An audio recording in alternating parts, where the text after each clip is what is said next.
हाय बच्चों, आज हम लोग अपने क्रैश कोर्स में आई चैप्टर का तीसरा लेक्चर पढ़ने जा रहे हैं। हमने पहले दो लेक्चर में देखा था कंपोनेंट और वर्किंग ऑफ आइस। अगर आपने वो नहीं देखा है तो पहले आप वो देख लें, उसके बाद ये लेक्चर देखें। चलिए, उसका लिंक मैं आपको इसके डिस्क्रिप्शन में प्रोवाइड करवा दूंगा। आज हम लोग पढ़ने वाले हैं defect of vision and their correction. As you know, आपको पता है डिफेक्ट का मतलब क्या होता है? कोई खामी, मतलब जो देखने में हम लोग को खामी आती है। हम लोग जैसे बच्चे में, आजकल तो बच्चों में भी आप लोगों को पता है चश्मे लग जाते हैं। मतलब जब हम कुछ ऑब्जेक्ट को देख नहीं पाते या देखते हैं लेकिन हमें क्लियरली नहीं समझ में आता है, उसको हम लोग डिफेक्ट कहते हैं। तो सिंपल सा डिफेक्ट को अगर डेफिनेशन देना हो तो हम लोग ये कर सकते हैं, when the I of a person can't focus the image of an object clearly on the retina. He can't see distant or nearby object called defect of vision. मतलब क्या हुआ इसमें, हमने क्या देखा कि जो आई है, आई ऑफ अ पर्सन, क्या होता है? हमने पता है कि इमेज कैसे बनते हैं। इमेज तब तक नहीं बनेगा जब तक उसकी मतलब ऑब्जेक्ट की परछाई या लाइट रेटिना पे नहीं पड़ेगी। इस डिफेक्ट में क्या होता है, जब eye of a person can't focus, वो फोकस नहीं कर पाता है। किसको फोकस नहीं कर पाता है? इमेज को। कहाँ पर?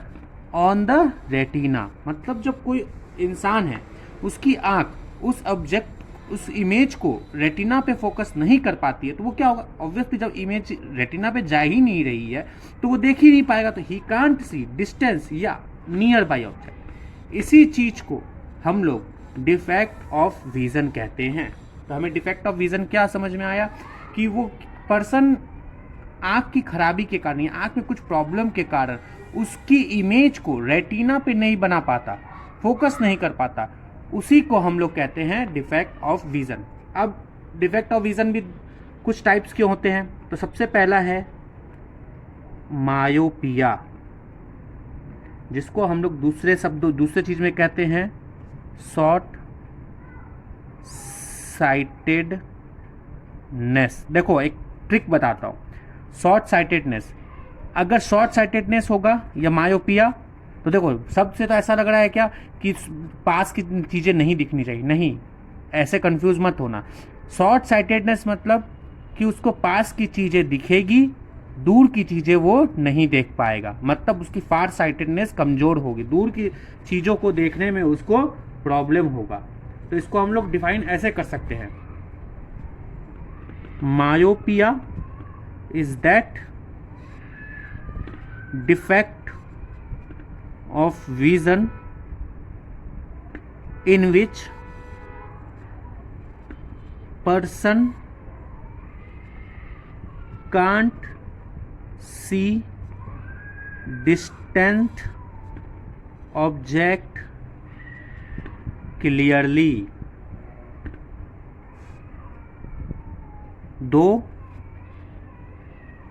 he can see nearby object। मतलब इस लाइन का मतलब क्या हुआ कि वो डिस्टेंट की, अब दूर की चीजों को नहीं देख पाएगा, लेकिन वो पास की चीजों को देख सकता है। क्या होगा? जो फार पॉइंट जो होगा, मतलब जो दूर की चीजें होती है उसको अब नहीं दिखाई देगी। तो उसका जो फार पॉइंट होगा, हर एक आंख का क्या होता है? फार पॉइंट होता है और ये मिनिमम पॉइंट होता है। तो उसकी फार पॉइंट क्या होगी? The far point of myopic I is less than infinity. आप एक चीज नोट कर सकते हैं, इंसान का फार पॉइंट इन्फिनिटी होता है, मतलब वो इन्फिनिटी तक देख सकता है। फॉर एग्जाम्पल, हम लोग आसमान में देखते हैं तारे, वो तो कितने दूर है, उससे भी बहुत सारी चीज़ें जिसको हम लोग आज तक कैलकुलेट नहीं कर पाए वो भी हम देख रहे हैं। तो मतलब देखने की, दूर देखने की शक्ति हमारे पास इन्फिनिटी है।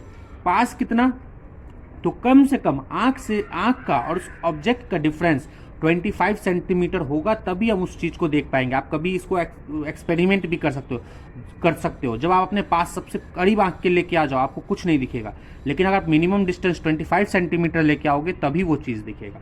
तो इसमें क्या होता है, फार पॉइंट उस इंसान का घट जाता है। तो आपको कोई अगर मायोपिया पूछेगा तो आप क्या एक्सप्लेन करोगे उसको, myopia is that defect of vision in which person can't see distant object clearly दो ही सी नियर बाई ऑब्जेक्ट। वो पास की चीजें तो देख सकता है लेकिन दूर की चीजें नहीं देख सकता। The far point of myopic eye क्या हो जाएगा, वो इन्फिनिटी से कम हो जाएगा। अब ये होता क्यों है ये भी समझना जरूरी है। It is caused due to, इसके पहले मैं 2 लिखा देता हूं, उसके बाद मैं आपको समझाऊंगा। High converging power of lens, second reason है due to eyeball too long. अब देखो पहला कंडीशन हम लोग समझते हैं, high converging power of lens. हमें याद होगा हमने आँख के बारे में पढ़ा था, ठीक है। आप ये आँख समझ लो, अभी हम और कुछ नहीं बनाएंगे, हम सिर्फ ये बनाएंगे। ये लेंस बनाया था, ये सिलियरी मसल से अटैच था, ये सिलियरी मसल से अटैच था, यहाँ पे रेटिना है ये, ठीक है। High converging power. अब क्या होता है, जैसे मैंने अब हम लोगों ने पढ़ा था कि सिलियरी मसल्स जो होता है वो क्या करता है, आई लेंस के शेप को चेंज करता है। आपने लोगों ने ये देखा था कैसे चेंज करता है, बाई कॉन्ट्रैक्शन या रिलैक्शन, मतलब कॉन्ट्रैक्ट करके इसके शेप को चेंज करता है या रिलैक्स करके चेंज करता है, ठीक है। सिलियरी मसल्स का ये काम होता था। मायोपिक आई में क्या होता है, ये जो सिलियरी मसल्स हैं वो प्रॉपरली रिलैक्स्ड नहीं होते। रिलैक्स्ड मतलब क्या होता है कि ये पहले मतलब आराम से स्प्रेड, ऐसे स्प्रेड नहीं होते, रिलैक्स नहीं होते, ठीक है। अगर मान लो ये कंडीशन है, अगर वो प्रॉपरली रिलैक्स हो रहे होते तो ये ऐसे है तो ये लेंस थोड़ा ऐसे हो जाता, मतलब थोड़ा थिन हो जाता है ये, ठीक है, रिलैक्स होने पर, ठीक है। क्योंकि रिलैक्स होने का मतलब क्या, फॉर एग्जांपल एक अपने लोग ये लेते हैं, इलास्टिक रबर लेते हैं, तो इलास्टिक रबर जब रिलैक्स होता है तो वो अपने ओरिजिनल पोजीशन पे होता है, ठीक है। जैसे उसको कॉन्ट्रैक्ट करेंगे तो उसको दबाएंगे, या अपने लोग स्प्रिंग ले सकते हैं, सबसे बेस्ट एग्जांपल। स्प्रिंग को हम लोग दबाते हैं तो साइज में घट जाता है और उसका वो विड्थ बढ़ जाता है, मतलब मोटाई बढ़ जाती है। और जब वो रिलैक्स करते हैं तो उसकी मोटाई थोड़ी, मतलब उसको जब खींचते हैं तो वो थोड़ा पतला हो जाता है। तो जब हम खींचते हैं उसको तो वो रिलैक्स मतलब हुआ, मतलब उसको रिलैक्स कर रहे, खींच रहे हैं तो वो रिलैक्स हो। जैसे वो खींचेंगे तो ये बीच से पतला होगा, और कॉन्ट्रैक्ट करेंगे तो क्या होगा, जब हम दबाएंगे, कॉन्ट्रैक्ट मतलब दबाना, दबाएंगे तो ये चीज़ बाहर आएगी। तो कॉन्ट्रैक्ट में क्या होता है, यही चीज़ ये मोटी हो जाती है, लेकिन रिलैक्स में क्या होता है, ये पतली हो जाती है। तो क्या होता है, मायोपिक आई में ये चीज़ प्रॉपरली रिलैक्स नहीं करती। तो क्या होता है, ये जो आँख है ये उतनी पतली नहीं हो पाती, ये पतली नहीं हो पाती, ये मोटी ही रहती है, ठीक है। इस कारण से क्या होता है, इसका कन्वर्जिंग पावर बढ़ जाता है। क्या हो जाता है, कन्वर्जिंग पावर बढ़ जाता है, और इमेज जो है ऑब्जेक्ट की वो रेटिना के आगे में बन जाती है। क्या समझ में आया, आई लेंस ये रिलैक्स नहीं कर पाती है, प्रॉपरली रिलैक्स नहीं हो पाती है। इस कारण से इसका जो आई लेंस है वो ज़्यादा थिन नहीं हो पाता, इस कारण से इसकी कन्वर्जिंग पावर बढ़ती है, और जो इमेज रेटिना पे बननी चाहिए थी वो रेटिना पे नहीं बनती, वो इन फ्रंट ऑफ रेटिना बन जाती है। इसका अगर हम डायग्राम देखेंगे इसके लिए, कन्वर्जिंग पावर ऑफ लेंस के लिए, तो हम लोग ऐसे देख सकते हैं, ये ऐसे मान लो,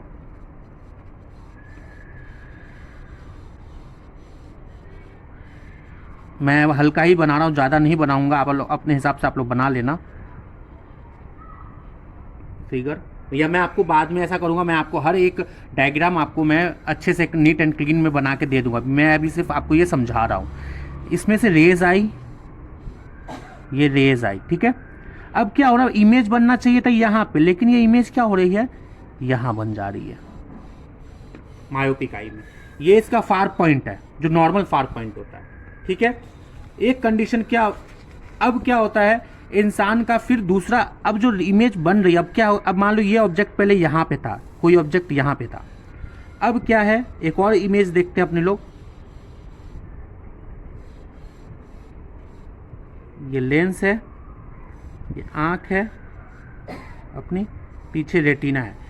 इंसान का हमने क्या पढ़ा था, फार पॉइंट इन्फिनिटी होता है, लेकिन क्या होता है मायोपिक आई में, अब उसका इन्फिनिटी पॉइंट घट जाता है, अब फार पॉइंट उसका घट जाता है, अब रेज पास से ही आ रही होती है, तब वो जाके इमेज रेटिना पे बनती है। मतलब इस केस में क्या हुआ, फार पॉइंट उसका घट गया, ये मायोपिक आई है,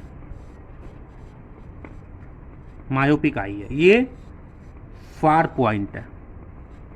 मैं आप टेंशन मत लो, मैं आपको neat and clean well level diagram मैं आपको अपलोड करके दे दूंगा एक पीडीएफ के फॉर्मेट में, या मैं आपको बना के भी दिखा दूंगा। तब इसको हम लोग एक्सप्लेन कैसे करेंगे, आप लोग इसमें लिख सकते हैं, इन सम केसेस, एक्चुअली मुझे लग रहा है आपको समझने में दिक्कत हो सकती है, मैं थोड़ा इसको नीचे लिख देता हूँ। In some cases the ciliary muscle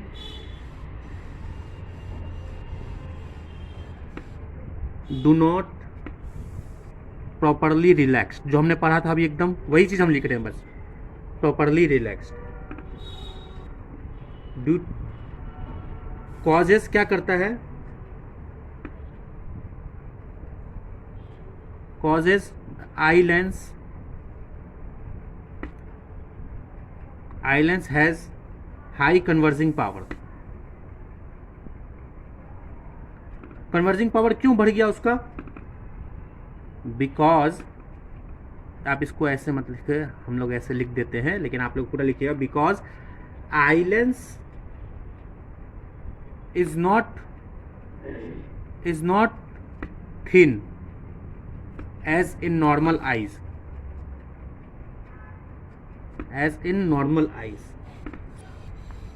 so the image of an object is formed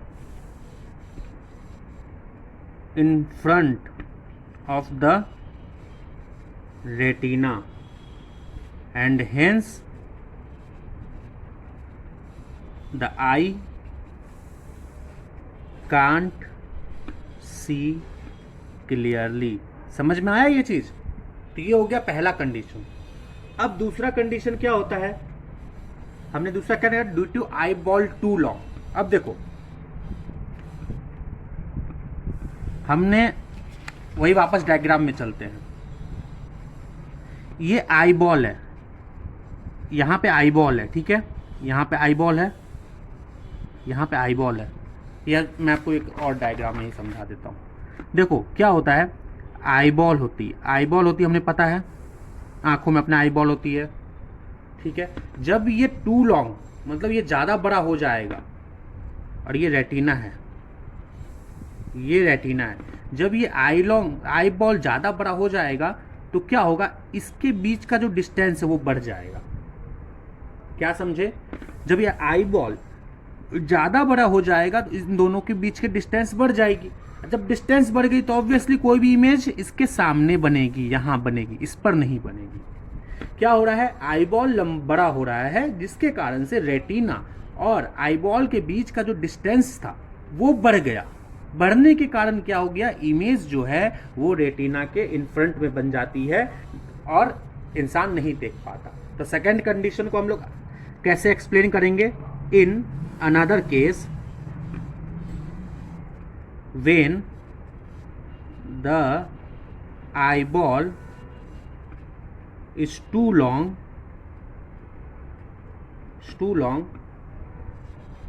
due to which का मतलब जिस कारण से, due to which the retina is at larger distance from the lens, ठीक है। आईबॉल लेंस के पास नहीं होता, जिस कारण से लेंस, और एक्चुअली काम तो लेंस कर रहा है, तो क्या हो रहा है, लेंस और रेटिना के बीच का डिस्टेंस बढ़ गया, ठीक है। Hence the image of an object is formed in front of retina. तो ये हो गया हमारा दो प्रॉब्लम मायोपिक आई का। तो आज के लिए इतना ही। अब हम देखेंगे अगले लेक्चर में कि इसका सॉल्यूशन क्या है। हमने डिफेक्ट तो देख लिया, लेकिन इसका सॉल्यूशन भी ढूंढना हमें ज़रूरी है। इसीलिए हम अगले लेक्चर में देखेंगे इसका सॉल्यूशन क्या, और अगले लेक्चर में कोशिश करेंगे सॉल्यूशन के साथ साथ हम अगला जो डिफेक्ट है वो भी देखें। अगर पसंद आए तो इसको ज़रूर लाइक कीजिएगा और सब्सक्राइब भी कीजिएगा।